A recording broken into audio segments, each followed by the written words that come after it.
¿Cómo están? Bienvenidos. Continuidad informativa de Telesur. A esta hora abrimos nuestra agenda abierta. Colombia, ¿qué le piden los ciudadanos al gobierno de derecha del presidente entrante Iván Duque? Es lo que estamos preguntando en redes sociales. Allí distintas opciones para que hasta ahora también vayan junto a nosotros dilucidando espacios, retos, desafíos para el nuevo presidente. Además, cuando demos una vuelta por las corresponsalías, también temas gruesos, fuertes van a ir surgiendo. Por ejemplo, vamos a estar pendientes de lo que pasa con Estados Unidos, donde Donald Trump ya ha tomado una decisión y es echar para atrás el acuerdo nuclear firmado con Irán. ¿Se acuerdan? G5+1. En ese contexto se daba entonces la información. Ya me espera Alina Duarte. En Venezuela también jornada de este día. Vamos a ver las repercusiones justamente del pueblo y organizaciones populares en apoyo al presidente Maduro luego del intento de magnicidio frustrado del día sábado. Además, vamos a estar también revisando la situación de España. Ya nos esperan nuestros compañeros allí. El continente europeo también a esta hora genera noticia. Hay un mix allí en Europa que tiene que ver con la economía y con las decisiones judiciales, porque se está pidiendo una imputación judicial al presidente del Partido Popular. Ya vamos a ir sobre el tema. Ya tenían un gran adelanto en nuestro espacio anterior Conexión Digital que terminamos de mostrar en pantalla. Además, cuando abordemos temas hoy que tienen que ver con desarrollo humano y con políticas generadas a favor de los habitantes de nuestra región, vamos a estar atentos a lo que pasa en Perú. Hoy CEPAL está haciendo un evento internacional que aborda población y desarrollo. ¿Están incluidas, preguntamos, nuestras peticiones ciudadanas allí? Porque es escasa, casi nula, la información justamente sobre el tema. Ustedes participan, aquí los esperamos, tenemos una hora para compartir. Acompáñenos. Este martes, el presidente saliente de Colombia, Juan Manuel Santos, culmina un mandato protagonizado por los acuerdos con la FARC y un país sumido en la desigualdad social. En su lugar, asume Iván Duque, electo el pasado 27 de agosto, en representación del partido Centro Democrático, cuyo líder es el expresidente y senador Álvaro Uribe Vélez. Además del ex jefe de Estado, integrantes del equipo de gobierno anunciado por Duque están vinculados al paramilitarismo y a eventos de corrupción. Por otro lado, a tan solo horas del traspaso de la banda presidencial, continúa la masacre contra líderes sociales, de la que ya han sido víctimas 142 personas en lo transcurrido del 2018. Tanto en Bogotá como en otras ciudades de Colombia y varios países del mundo, se realizarán movilizaciones exigiendo paz en el país y en contra de los continuos asesinatos. Hoy, en Agenda Abierta, hacemos foco en el caso colombiano, el balance de la gestión de Santos y las perspectivas de un nuevo gobierno heredero del uribismo. ¿Qué dice nuestra casa periodística? Duque asume como presidente y estos son los pendientes que hereda de Santos. Ante la investidura hoy de Iván Duque como nuevo mandatario colombiano, se analizan los puntos que quedaron sin resolver, a eso le llamamos pendientes, durante el gobierno del presidente Santos. Destacan: quedaron sin resolver asesinatos de líderes sociales, implementación de los acuerdos de paz, abandono estatal en el Chocó, sustitución de cultivos ilícitos. Aquí datos relevantes aparecen, por ejemplo, producción de cocaína pasó de 772 toneladas métricas en 2016 a 921 durante el año pasado. También se muestran aquí resultados de diálogos con el Ejército de Liberación Nacional y se afirma que el presidente Santos concluyó diálogos de paz con esa organización sin haber logrado un alto al fuego ni la ansiada paz completa. También tenemos hasta ahora el tiempo para mostrarles medio de comunicación de Colombia. Así será la posesión de Iván Duque, el presidente más joven en 70 años. Resaltan: el portal colombiano se enfocó en la presencia de 10 jefes de Estado y delegaciones de 17 países. Además, afirman que la ceremonia se hace con extremas medidas de seguridad y que Iván Márquez asume este martes como el 60º presidente de Colombia. Destacan la juventud del presidente con apenas pasando la década del 40, 42 años recién cumplidos, se convierte en el mandatario colombiano más joven en estos últimos 70 años. El tiempo sostiene que llega a la Casa de Nariño marcado por una tendencia de centro derecha y con un gabinete muy técnico. Además, vamos a ver El Espectador, también de Colombia. Me voy tranquilo, me retiro de la política, ha dicho Juan Manuel Santos. Este martes dejaba la Casa de Nariño, la Casa Presidencial. En la noche de hoy se despedía, que en realidad corresponde a anoche, se despedía de los colombianos con una última locución televisada. El Espectador habla de un discurso sentido en el jefe de Estado. Fue enfático en que su mayor logro en los 8 años de mandato fue el acuerdo de paz con la FARC y pidió a los ciudadanos que la defiendan como el más grande don que puede reinar en sociedad. Hablaba, lógicamente, a la paz. Página 12 asume el Delfín de Uribe, de buenas a primeras, así titula el portal argentino. Iván Duque, el derechista y delfín político del expresidente Álvaro Uribe, asumirá hoy la presidencia de Colombia.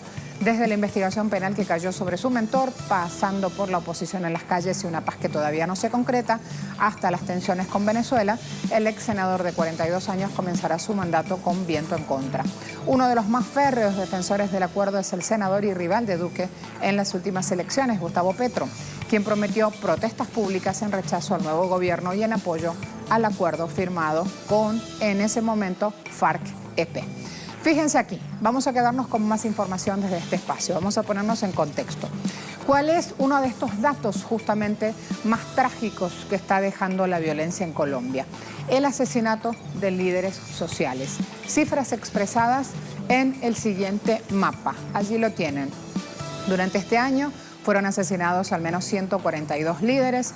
Los últimos 2 ocurrieron, los asesinatos me refiero, este fin de semana en Antioquia, departamento que alcanza 21 muertes durante el primer semestre del año 2018. Si nos vamos un poco más lejos, al 1 de enero del 2016, las víctimas ascendían a 447. Vale destacar que la mayoría de los asesinatos de esta masacre silenciosa han ocurrido en los departamentos del interior del país. Además de anunciar su retiro de la política, ¿qué dijo Juan Manuel Santos en su última transmisión televisada a los ciudadanos? Vamos a ver. Cumpliré mi promesa de no molestar, de no intervenir, de no ser un aguijón en la nuca de mi sucesor. Juan Manuel Santos, presidente saliente de Colombia. Vamos a revisar ahora también cifras publicadas por el expresidente colombiano Álvaro Uribe en el portal ¿Quién y qué?, en un intento de favorecer a la imagen de su heredero político Iván Duque y diferenciarlo de la gestión de Santos. Primer país productor de coca en el mundo con 209.000 hectáreas. Cuarto país con mayor consumo de drogas en Sudamérica. Entre 2010 y 2017 los delitos sexuales crecieron 319%. Entre 2013 y 2017 el PIB per cápita cayó 23%, reflejando menor bienestar ciudadano. Desnutrición infantil, 2017 murieron 321 niños por desnutrición. Si vamos a una situación en los hospitales públicos, tenemos que decir que es crítica, que los presupuestos de la salud han sido desfinanciados en el año 2018. A esta hora ya ingresó a nuestro estudio Juan Carlos Tanús. Han visto la previa y los movimientos. Él es el director de la Asociación de Colombianos en Venezuela. Vamos entonces a sumarlo también y a compartir un poco más, a poner otro foco u otro enfoque en el análisis. A ver, fuera de la prensa hegemónica colombiana y de la región, qué es lo que debemos tener en cuenta a la hora de conocer la jornada que en muy poco tiempo ya va a comenzar en el país neogranadino. Vamos con Juan Carlos, bienvenido, ¿cómo le va? Muy buenos días. Se levantó tempranito hoy para estar con nosotros, se lo agradecemos de manera especial.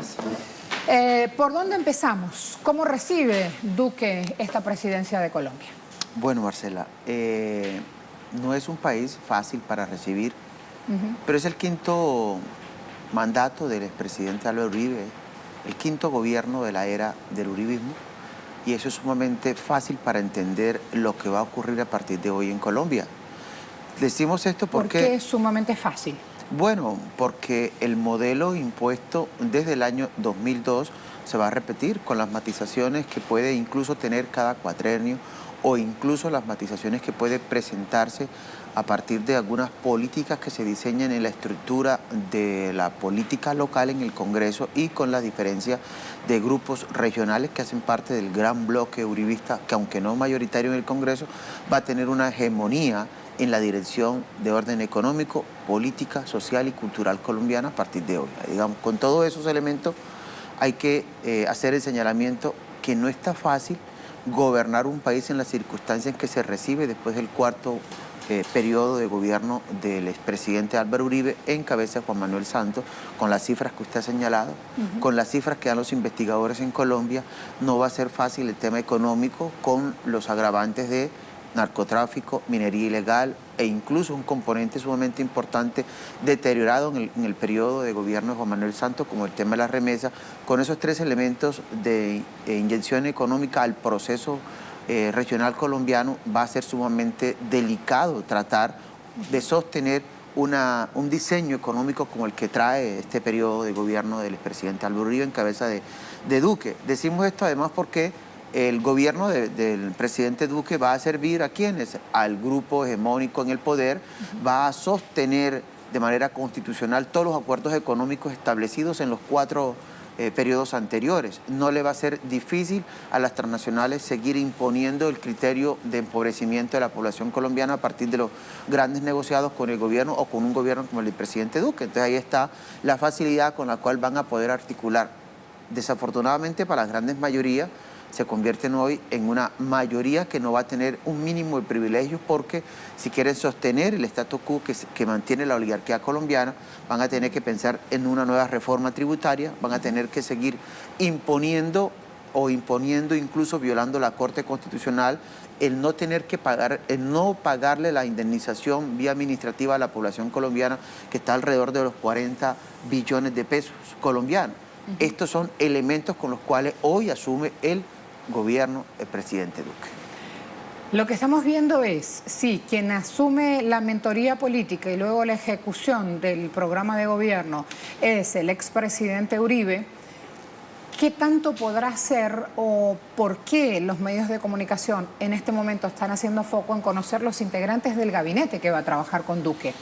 ¿Pasarían a ser solo nombres así, tal cual está pintando el panorama, Juan? Fíjese, los colaboradores de este gobierno van a venir implícito en el proceso de la paramilitarización, en el mismo proceso de la corrupción. Estos últimos 16 años no han sido distintos a lo que históricamente los tradicionales han implementado en Colombia. Las figuras que incluye este gabinete tienen una estrecha relación en la cosa política, así mediáticamente pretendan mostrarlo como figuras técnicas para la administración de la cosa pública. Esa es la realidad, es que este es un gobierno sumamente político, así los medios de comunicación estén hoy generando otras dinámicas distintas en el imaginario colectivo de nuestro pueblo. En relación a eso es evidente entonces que el desarrollo político en la estructura de este nuevo gobierno es muy parecido, el mismo con los niveles que hemos podido señalar de matización, pero en función de ¿qué? De que la sociedad siga mucho más paramilitarizada, porque los discursos que escuchamos, no solo en el periodo de campaña, los que van a colaborar y los jefes políticos, incluso regionales, tienen un discurso mucho más agresivo hoy, 7 de agosto, frente a la contienda electoral de 2019, las regionales en Colombia, que en los periodos de campaña, porque lógicamente están envalentonados y hay un ejercicio de crecimiento de la presencia paramilitar con la complacencia hoy mucho más abierta de factores económicos regionales que lógicamente van a entrar en disputa en los poderes locales de 2019, Marcelo.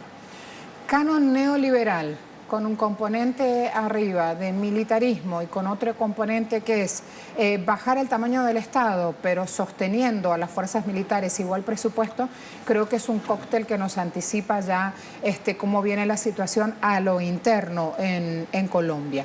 Vamos a hablar ahora del perfil externo, cómo se van a manejar ya en lo que es política exterior, de acuerdo a las declaraciones previas, a lo que vienen diciendo no solo el presidente electo, todavía no asumió, está a horas de hacerlo, sino también quienes han barajado distintos temas de política exterior en la campaña. ¿Qué es lo que prometió? Fíjese, le va a ser útil a los transnacionales, a la capital transnacional, muy útil Alianza del Pacífico, mucho más útil a Argentina, mucho más útil a Brasil, Chile, porque en esencia el desarrollo de esta política en el plano internacional con el componente económico busca justamente eso. Las transnacionales le cazaron, le apostaron a un una figura que le va a dar continuidad a sus negocios, a sus acuerdos económicos en Colombia, pero que además va a mantener la política de acercamiento con los factores políticos de la derecha en esta parte del continente, sin incluso incluir a los Estados Unidos, que digamos hay una relación totalmente distinta a la que se puede tener con los factores económicos mucho más regionales o más latinos, ¿no? ¿Por qué? Porque con los Estados Unidos, usted sabrá que los Estados Unidos son los que administran el proceso de orden social, político y militar colombiano, son los que finalmente determinan la política con la que se va a conducir el mandatario colombiano. Y este periodo va a ser, incluso va a tener mejoría frente al tema de los Estados Unidos, porque hay un componente que no se desarrolló plenamente en los 8 años de Juan Manuel Santos, que es el componente Venezuela. Para los Estados Unidos es sumamente importante en la hegemonía del poder resolver el conflicto con Venezuela para tener acceso a los recursos naturales. Y Duque juega un papel clave e importante. Por eso yo lo separo de la relación que va a tener este gobierno de Duque con otros factores incluidos en términos de lo económico y militar en la región. Énfasis, lógicamente, en que los Estados Unidos no solo van a seguir administrando el crecimiento del plan de inversión nacional para la cosa de la guerra sin que haya terminado el conflicto militar colombiano, sino que además van a direccionar los componentes, caso concreto Ecuador, muy concreto Panamá, por la relación y lo que significa Panamá canal con las circunstancias que está viviendo hoy Nicaragua frente también a otro desarrollo económico que es el otro canal interoceánico. Y ahí lógicamente Colombia juega un papel clave, fundamental en la relación con los Estados Unidos. Van a preservar, no en vano hoy, la delegada de los Estados Unidos para asistir a la posesión de Duque termina en Bogotá su actividad y vuela directamente a Cúcuta. Entonces uno tendría que revisar cuál es el papel de esta señora con su presencia en Cúcuta, norte de Santander, colindando con el territorio venezolano. No solo el rol, sino también la disposición, la aplicación práctica de las instrucciones que va a dejar en esa zona.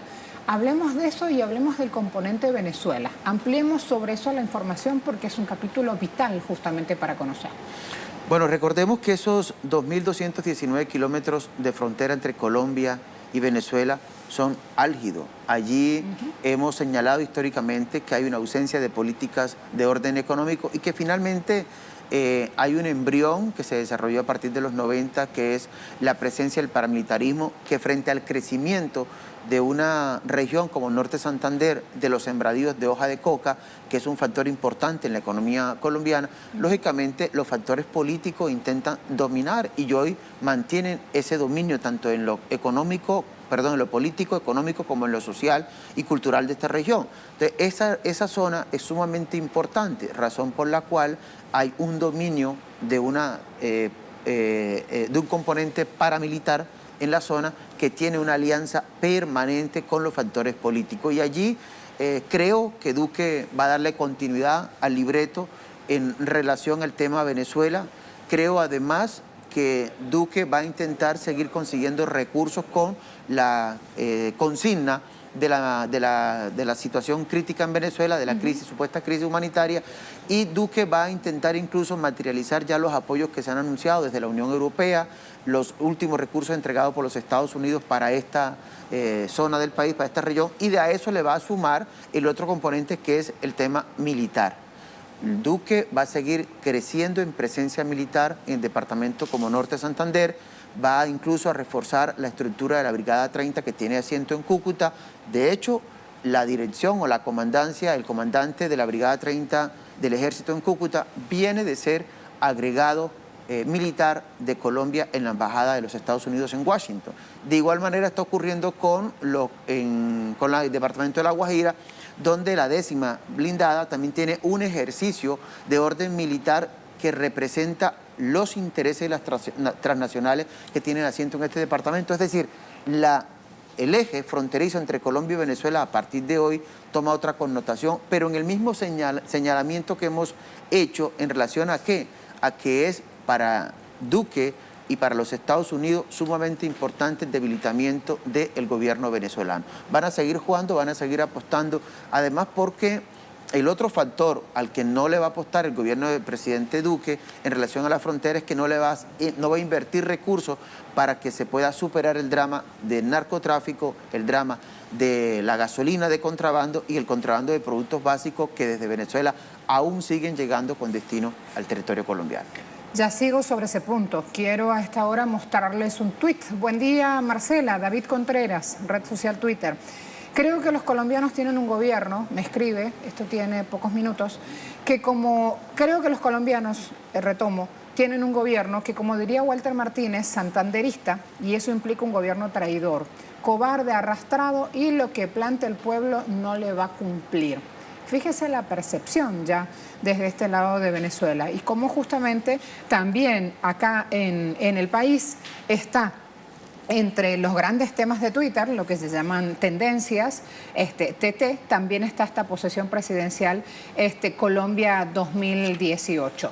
Datos en redes sociales, desde el exorcismo a la residencia de Iván Duque, hasta temas muy, muy gruesos, el acecho permanente sobre la nación venezolana, las decisiones y el blindaje militar para el día de hoy en la Asunción, los crímenes cometidos contra líderes y lideresas colombianas y también la enorme movilización en las principales ciudades de Colombia en este día, previstas en defensa de la vida y rechazando el asesinato de líderes sociales. Movilizaciones que también se van a dar en todo el mundo, justamente buscando en este día especial de asunción presidencial, de traspaso presidencial de mando en Colombia, buscando alertar sobre la importancia que no se caiga el acuerdo de paz firmado con la otrora FARC-EP. Creo que hemos llegado al punto fundamental para la vida política del país de aquí en más. ¿Cómo sigue ahora ese camino buscando la paz? Este es un componente que hay que revisar con mucha profundidad, porque detrás de la política del expresidente Álvaro Uribe están justamente los que se han enriquecido con la gran industria de la guerra en Colombia. La muerte ha hecho rico y ha generado mucha utilidad a los factores económicos regionales en Colombia y de orden nacional, e incluso las transnacionales se han beneficiado del aparataje de la muerte en Colombia. Pero en ese sentido creo que hay un enorme pueblo movilizado y que se moviliza hoy. Algunos países ya están en las primeras acciones de protesta frente a la posesión, porque lo que se busca justamente con un ejercicio movilizador como el de hoy, caso concreto Venezuela, cuya convocatoria está para la Plaza Venezuela a las 10:30 de la mañana en La Fuente, tiene que ver con el mensaje que envía la colombianidad al nuevo gobierno frente a un tema tan esencial. Fíjese, pese a que el presidente Santos se la pudo haber jugado intentando obtener la mayor ganancia posible con el tema de los acuerdos, pues lo que quedó firmado tiene un enorme incumplimiento que supera el 80% de incumplimiento. Ese pueblo movilizado pretende entonces asumir las riendas constitucionales para que a este gobierno no se le olvide que por encima de sus intereses y los intereses del grupo en el poder está la gran voluntad del pueblo colombiano frente al ejercicio de la paz. Ahora, ese es un elemento en el cual uno puede incluso señalar que este gobierno podría jugarle a mantener una estructura de oposición en términos mediáticos, pero seguir asesinando a los líderes y defensores de derechos humanos e incluso seguir asesinando a quienes pueden adversarlo en términos de lo político electoral en la coyuntura del 2019, donde realmente se va a jugar la silla presidencial para el periodo 2022 en Colombia. Se determina cuándo, en octubre del 2019, que vienen las elecciones locales. Entonces, ¿qué está ocurriendo? La política criminal no la va a parar porque el paramilitarismo ha tomado auge, tiene fuerza y van a necesitar seguir dependiendo del proceso económico que arroja el paramilitarismo en toda la zona para seguir construyendo el poder político. Esa es la realidad. Estamos hablando de financiación, entonces. Claro, es que hemos señalado que el tema del narcotráfico es fundamental para una economía como la colombiana, e incluso el tema del narcotráfico y el microtráfico es fundamental para sostener poderes políticos locales en Colombia. De allí entonces que los Estados Unidos van a seguir o van a aumentar la dinámica administrativa, económica, para llegar incluso, nosotros hemos presupuestado que a julio del 2019 vamos a estar sobre 240.000 hectáreas de tierras sembradas con coca, porque ese es el ritmo de crecimiento que se tiene en Colombia para sostener la economía, la oscura economía que se produce desde Colombia, primer productor de droga y de cocaína en el mundo, frente a los Estados Unidos, el gran consumidor del alcaloide. Fíjense en Twitter las respuestas a nuestra pregunta. Ya tempranito empezamos a interactuar con nuestros televidentes. ¿Qué le piden los colombianos al gobierno de derecha del presidente entrante Iván Duque? Ha sido nuestro interrogante. Respetar acuerdo de paz, 47% de quienes participaron tomaron esa opción. 17% protege a líderes sociales, también se entiende porque en el acuerdo de paz están contenidas justamente esas protecciones. 9% le pide tierra para trabajar, que es otro tema de fondo para analizar en Colombia, y 27% le pide cambio de plan económico. Ya tienen una previa en campaña electoral, lo que se viene o lo que ha anunciado el presidente Duque, el presidente electo todavía, es que va a mantener ese modelo neoliberal con todos estos componentes a los cuales aludíamos. ¿Qué le pide usted como colombiano al presidente electo Duque? Fíjese, lo primero es que hay que darle un respeto y un tratamiento a los factores de la oposición. No puede haber democracia sin oposición. La oposición no puede ser cambio democrático en Colombia, no puede ser otro factor ligado a la unidad nacional que se va hoy y a la gran coalición del uribismo que inicia este 7, ¿no? Debe haber un respeto mucho más allá de lo que se ha establecido en el mero marco de la política, porque si se sigue asesinando a líderes sociales, no habrá la posibilidad de que Colombia pueda salir de la confrontación de orden militar. Y señalo esto porque eso es además un requerimiento. El segundo requerimiento yo creo que ya viene de orden regional. Hay una franja de colombianos que aspira a retornar al país, que se imaginó un país distinto a partir de la paz, de la firma de los acuerdos con la otrora guerrilla de la FARC. Y creo que esa población, esa diáspora está pidiendo, clamando un mejor plan y un programa de retorno al país. E incluso ahí cabe el ejercicio frente al tema de Venezuela, frente al tema de Ecuador y de Perú, si hay tantos recursos para atender la migración venezolana en el territorio colombiano, ¿por qué no entonces propiciar para que la población colombiana que está en Ecuador, en Perú y en Venezuela, que es la mayoría, pueda retornar al país? Lógicamente hay un ingrediente de orden político. Para darles una idea, ¿cuántos colombianos están residiendo en Venezuela? En Venezuela se calcula que estamos sobre 5.600.000 colombianos. En Colombia, el RAN, el último registro administrativo de venezolanos en Colombia, arrojó 800.000 venezolanos. Es decir, la población que se tiene allá, con todo el escándalo que se ha hecho, es insignificante frente a la población de orden colombiano en el territorio venezolano, que es sumamente importante atender hoy un desarrollo, una política pública que permita el retorno de la colombianidad. Pero mucho más allá, nosotros quisiéramos como colombianos en Ecuador, en Perú, en Venezuela, que cese la posibilidad que tiene hoy Iván Duque de frenar el bloqueo contra el pueblo hermano venezolano, mejorar además todas las políticas públicas direccionadas en el tema económico en frontera, que eso le va a dar una estabilidad no solo al costado venezolano, sino al costado colombiano, que supera los 6 millones de pobladores que viven fortaleciendo el día a día con la economía venezolana. Se le pide también al presidente Duque mejorar las relaciones y el entorno mucho más allá de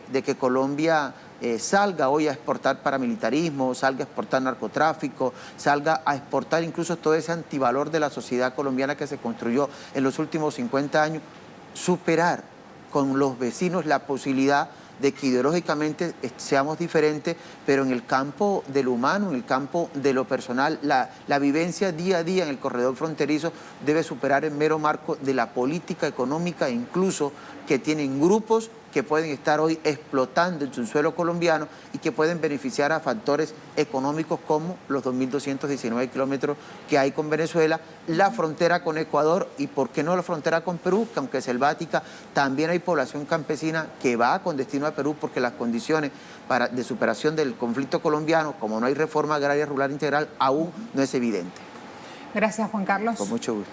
Gracias por venir con nosotros hoy. Juan Carlos Thanos, nuestro invitado para abordar justamente un tema que en pocos minutos ya van a tener imágenes, seguramente se van a ir plantando los hechos. Hoy asume el presidente electo de Colombia y ahí vamos a estar con nuestra cámara para acercarles todo lo que pasa. Pausa rápida, volvemos. se daban las cosas ayer en Venezuela? Llegó prensa escrita también. Ya al final del contacto con nuestros corresponsales les muestro titulares de este país. Venezuela, miles de ciudadanos marcharon ayer dándole su respaldo al presidente Nicolás Maduro luego de lo que ocurrió el sábado, un fallido atentado en su contra. Bienvenida, Verónica, vamos a ampliar. Hola Marcela, buen día. Sí, es la marcha de ayer, realmente ha sido una marcha multitudinaria. Mira, yo que vengo de Lima y allá pues se hacen marchas también muy seguidas, nunca había visto tanta gente reunida junta y además con esa característica del venezolano, con tanta alegría y fuerza. Parecía eso una fiesta. La gente, por más que mostraba su rechazo, su repudio ante este acto terrorista, este intento de magnicidio sufrido el sábado pasado por el presidente Nicolás Maduro, la gente tenía mucha alegría, mucho positivismo, mucha esperanza en que la revolución bolivariana estaba por el buen camino. Un ciudadano, por ejemplo, me decía, yo digo, si todo esto está pasando, quiere decir que algo bueno está por pasar aquí en Venezuela, algo a partir del 20. ¿Qué se refería con eso? El presidente Nicolás Maduro, como tú sabes, Marcela, pero quizás los televidentes de fuera de Venezuela no lo sepan, el 20 de agosto es que se van a implementar ya gran parte de las medidas de este plan económico de recuperación.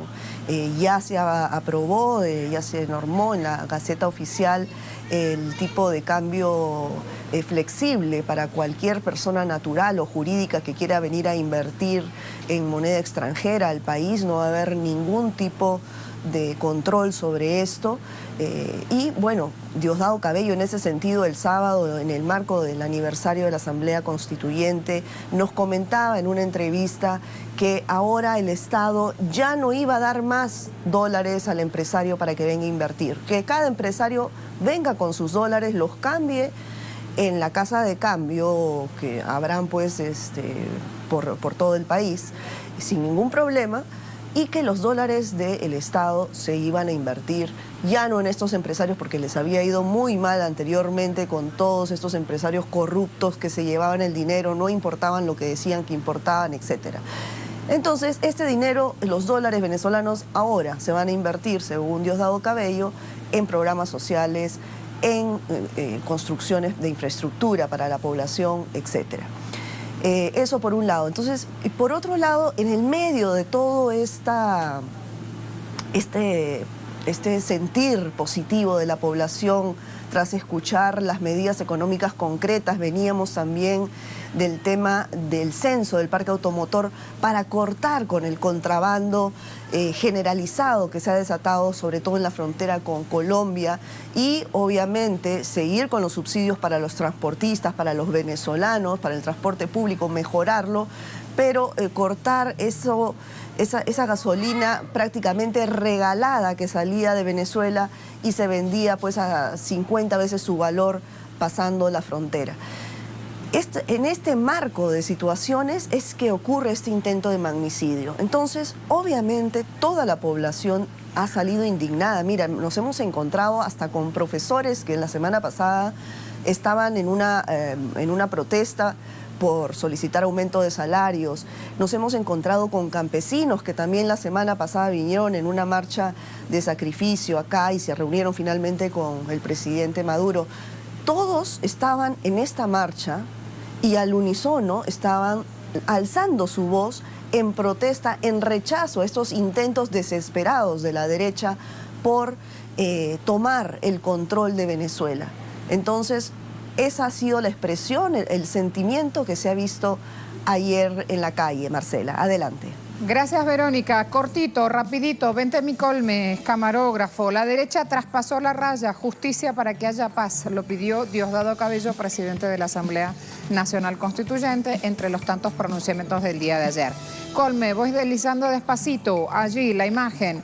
Pueblo con Maduro, diario Vea, me cambié. Mar de hombres y mujeres de diferentes edades marchando hasta Miraflores rechazando este intento de magnicidio del que fuera víctima el presidente Maduro el pasado sábado. Voy hacia abajo, Correo del Orinoco ahora en pantalla, marcha desbordó centro de Caracas, repudió el intento de magnicidio. Un pueblo resteado con la revolución y su presidente. Está resteado, es decir, estar ahí apoyando firme. Ahora sí, dejo Venezuela. Estos son algunos de los periódicos que tenemos, hay otros, pero no me da el tiempo, y todos tienen la misma tónica, digamos. La importancia de la multitudinaria manifestación en la jornada de ayer, manifestación de apoyo hacia la figura, el gobierno y el pueblo de Venezuela. En Estados Unidos se da otra situación, repercusiones a la decisión que tomó Donald Trump de retirarse del acuerdo nuclear firmado en 2015 con Irán. Alina, adelante.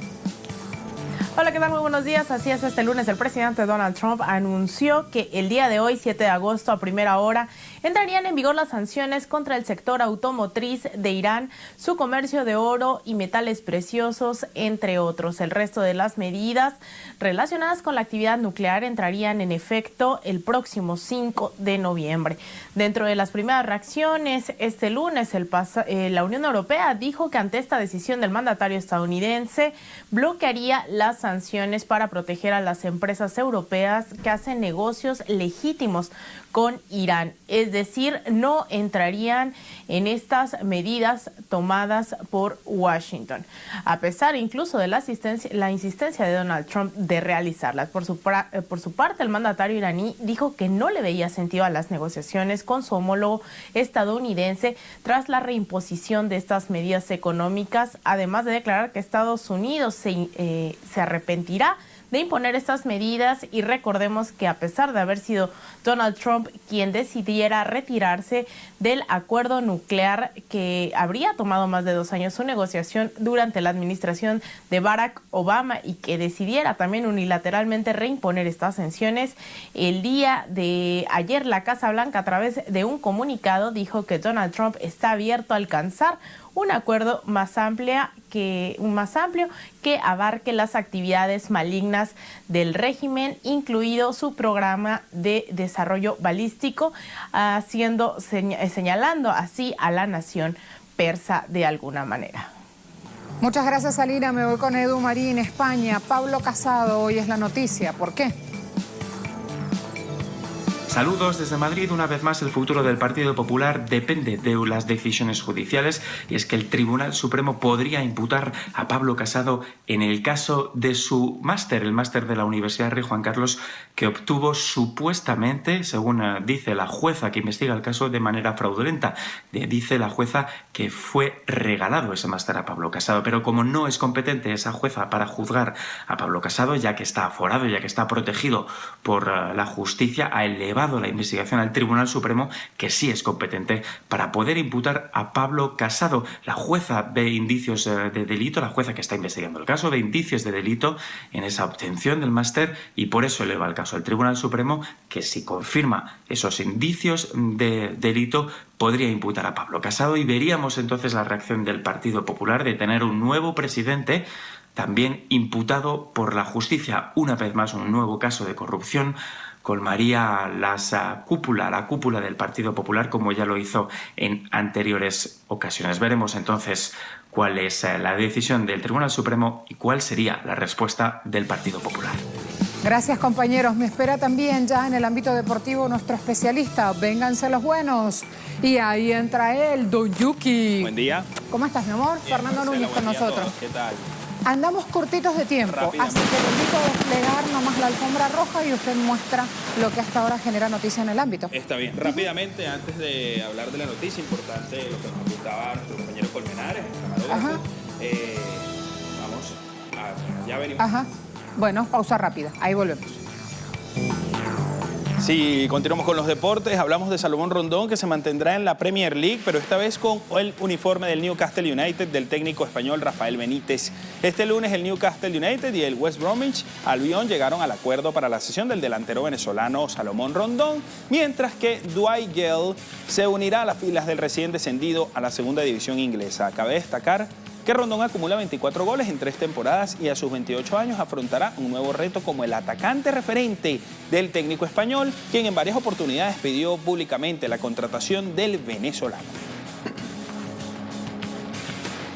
Nos adentramos en ciclismo y nos trasladamos a la Vuelta de Colombia, donde se disputó la primera etapa. Luego del prólogo del domingo ya se arrancó entonces esta vuelta. Sebastián Molano se impuso en la primera jornada de la Vuelta Colombiana, quien con un remate impresionante logró impresionar allí y rebasar a Luis Carlos Villa con un tiempo de 4 horas, 7 minutos y 42 segundos. Este recorrido se dio desde Pereira hasta el municipio de Palmira con un total de 190 kilómetros. Este martes se recorrerá la segunda etapa de la Vuelta a Colombia, comenzando en Palmira y culminando en Armenia, y el trayecto será de 162 kilómetros.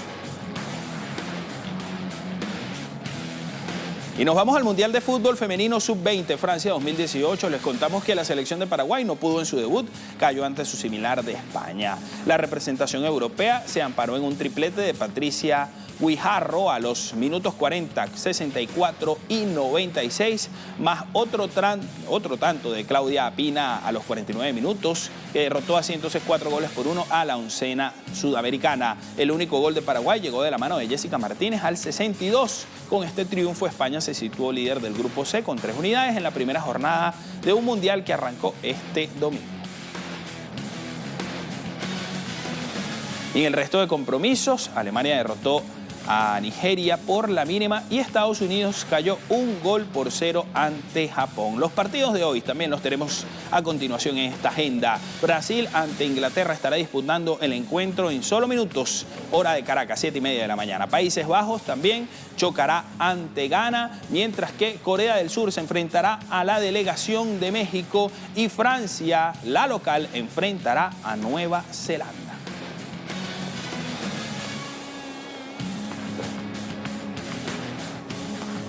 Bien, estas son las informaciones deportivas en la agenda abierta. Marcela, antes de irnos a la pausa, te comentaba que Colmenares nos apuntaba a que hoy continúa la serie final de la Liga Profesional de Baloncesto. Guaros ganó ayer, se igualó la serie y forzaron el bonito, el séptimo juego ante Trotamundos. Mi marido veía la tele, pero a esa hora ya no existía, ya se me apagaban las lucecitas, así que me perdí justamente el partido de básquet que aquí levanta expectativa también en suelo venezolano. Pausa rápida, volvemos. Gracias, mi amor. Gracias, Marcela.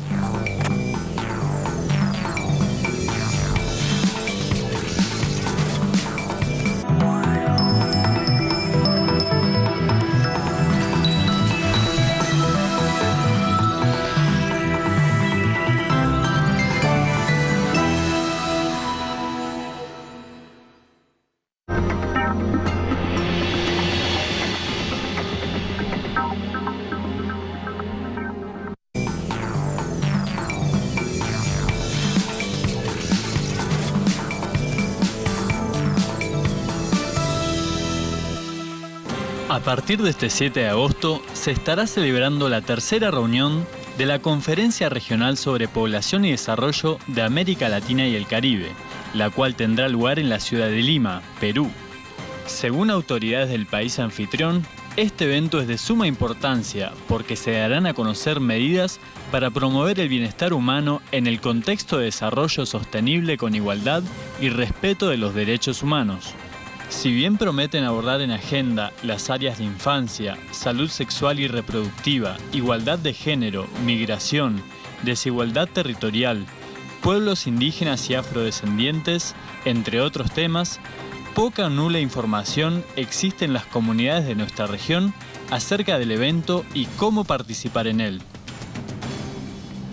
Ya nos espera nuestro invitado para ir a esos puntos. Antes muestro portales rapidito. Granma, Prensa Cubana, dice sobre el evento: la población sigue siendo el mayor recurso de los pueblos. Esta cumbre no solo se traerá al debate realidades y desafíos presentes en cada una de nuestras naciones, sino que los países harán seguimiento a la implementación de las medidas prioritarias del Consenso de Montevideo, el acuerdo intergubernamental más importante firmado hasta ahora en materia de población y de desarrollo.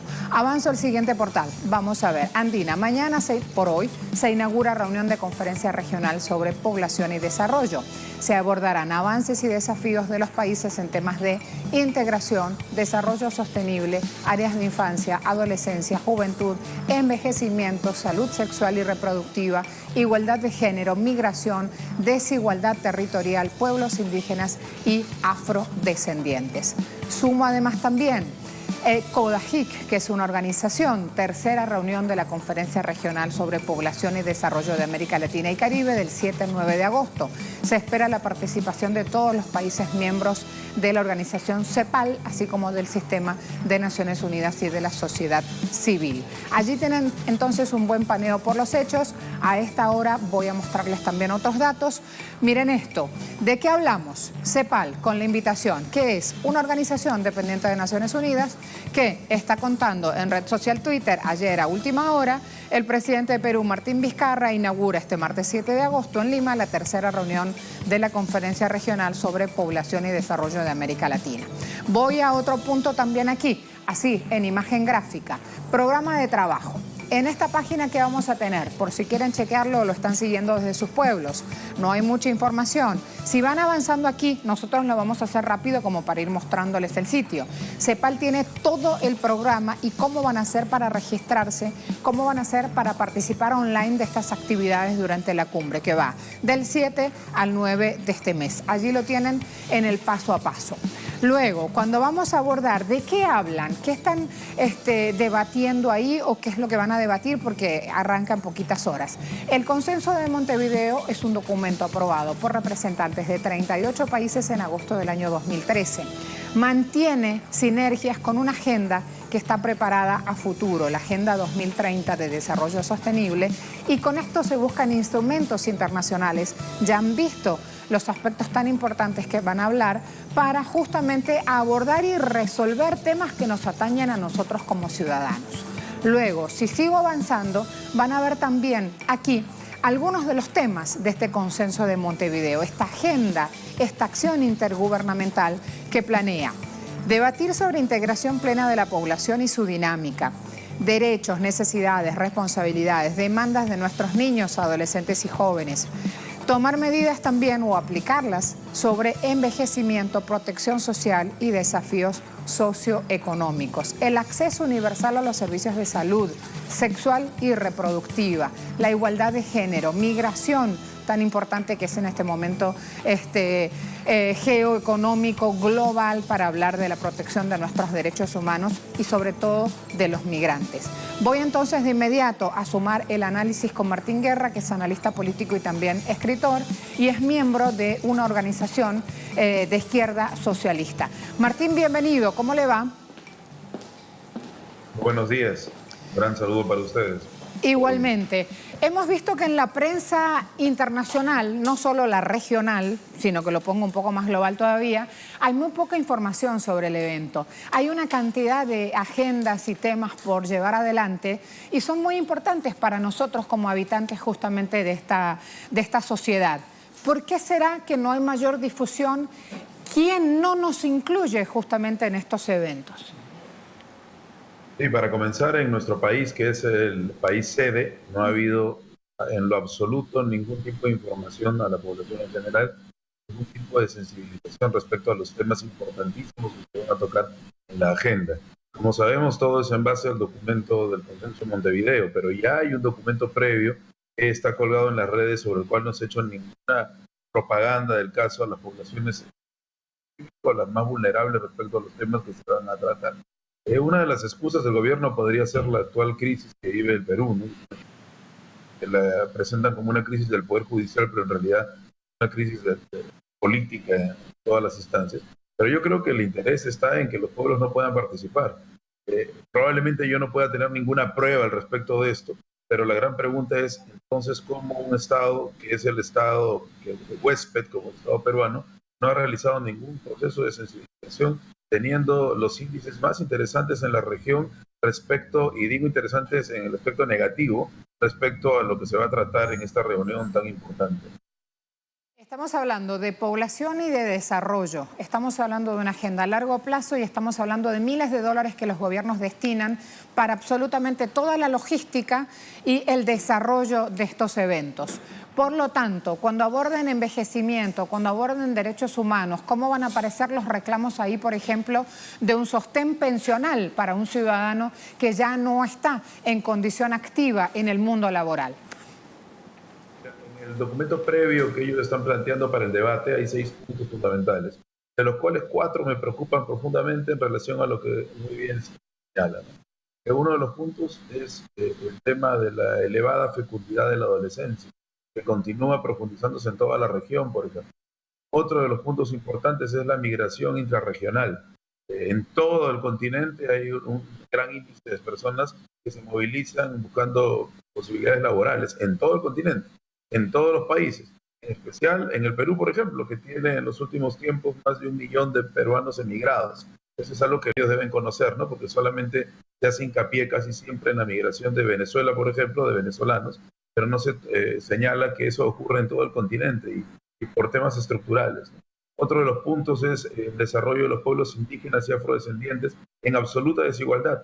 Y eso en el Perú es un tema muy vital. Recordemos que en el segundo gobierno de Alan García, en el año 2009, se dio la matanza de la zona de Bagua porque se pretendía privatizar territorios comunales. Aquí en el Perú no se respeta el convenio 169 de la OIT para los derechos de los pueblos indígenas, por ejemplo, y los pueblos afrodescendientes continúan recibiendo tratos racistas en nuestro país. El documento acepta que hay desarrollo de estos pueblos en desigualdad, pero no se hace una sensibilización para tratar estos temas. Y un cuarto punto importante es la desigualdad en el territorio. Entonces, que son temas pues totalmente concomitantes, ¿no? Desigualdad en el territorio porque los pueblos no pueden decidir respecto, por ejemplo, al desarrollo de las mineras en zonas sensibles de acuíferos o de desarrollo para la agricultura. Se entrega, en mi país al menos, las reservas de minerales que están bajo zonas comunales y de respeto al agua y de utilización del agua para trabajo agrícola y ganadero, se entrega a las transnacionales sin ningún tipo de consenso en la población. Entonces yo creo que por ahí van saliendo los intereses del Estado de no haber realizado una campaña de sensibilización. Y hay un punto importante que hay que señalar. Se trabajan todas estas categorías en base a indicadores aprobados por la ONU. Y yo a título personal quiero hacer una crítica a esos indicadores. Porque, por ejemplo, en el país, en mi país, en el Perú, se considera pobre extremo aquel que en realidad está diferenciado del pobre normal, por llamarlo de alguna forma, por algunos céntimos de la moneda. Entonces, parecería que se maquillan las cifras, por ejemplo, en el tema de mortalidad. El documento señala que se ha reducido la mortalidad en general, pero si vamos a ver la mortalidad en las zonas indígenas o en las zonas vulnerables o en los sectores de pobreza extrema, la mortalidad de los niños, por ejemplo, en zonas que aquí le llaman el friaje, por ejemplo, la zona altoandina o las zonas de Puno, el altiplano peruano, no se han reducido, sino que han aumentado considerablemente. El gobierno peruano señala que es por la naturaleza, pero entonces, ¿por qué en la zona altiplánica de Bolivia los niños no mueren por frío, pero sí mueren en la parte peruana? Entonces, en términos generales la mortalidad ha descendido, pero en términos específicos no. Y eso es verdaderamente preocupante. Hay un interés de maquillaje de la realidad a través de los indicadores y de cómo se proponen estos indicadores. Por eso te llamamos, Martín, porque sabíamos que nos ibas a aportar datos vitales sobre este tema que recién comienza, que nos aseguramos, chequeando hoy a primera hora, días anteriores, la información que podría llegar a surgir, que es lo que podría mostrar o publicar los medios o la prensa peruana, y no aparecía nada. Cuando termine el evento vamos a volver a contactarnos contigo para hacer justamente un balance y para seguir los hechos. ¿Te parece? Perfecto, y hacer hincapié en el tema de la igualdad de género, ¿no? Que pareciera algo declarativo, sí, pero que en la práctica no se está tomando en consideración, siendo el Perú uno de los países con más índices de feminicidio en la región. Gracias, Martín. En Perú hoy se hace este evento internacional, preguntamos en Red Social Twitter, que aborda población y desarrollo. Han visto la cantidad de información que es vital que conozcamos, que sepamos para dónde van esas políticas estatales. Sin embargo, no estamos incluidos en esas peticiones. Ustedes respondieron, 20% dice sí, estamos incluidos aunque no lo sabemos. 63% dice no, estamos afuera. Y 17% dice no me interesa. Así se han pronunciado ustedes sobre el tema en Twitter, pueden seguir haciéndolo. A lo largo de este día va a estar colgada ahí nuestra pregunta para que puedan participar y debatir. A juzgar por la cantidad de personas que ha participado respondiendo, ni siquiera digamos, desde ese espacio de redes sociales se encuentra resonancia la cuestión. Hasta aquí nuestra agenda abierta.